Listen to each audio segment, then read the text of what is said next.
Welcome to our channel. Today we how to verify customer support options with Zendesk for dropshipping step by step clearly.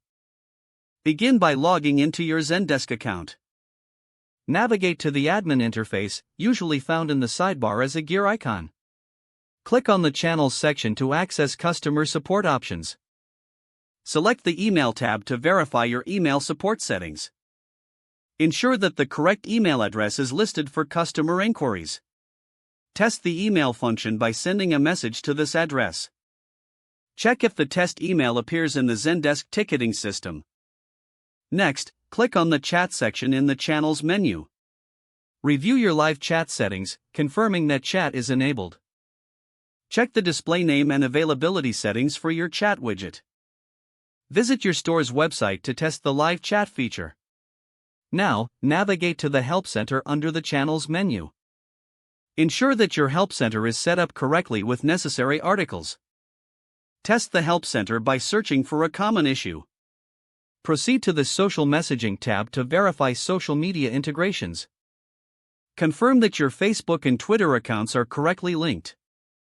Send a test message via social media to ensure it's captured in Zendesk. Next, go to the Apps section in the sidebar. Review installed apps that enhance customer support capabilities.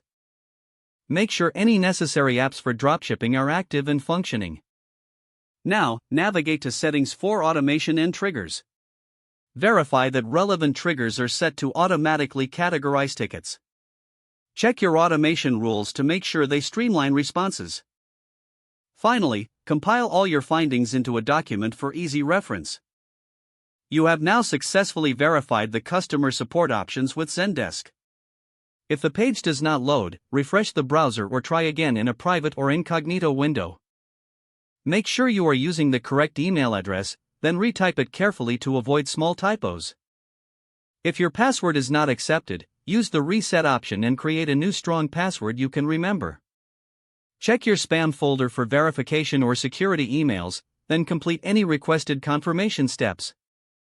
Don't forget to like this video and subscribe to our channel for more step-by-step tech guides.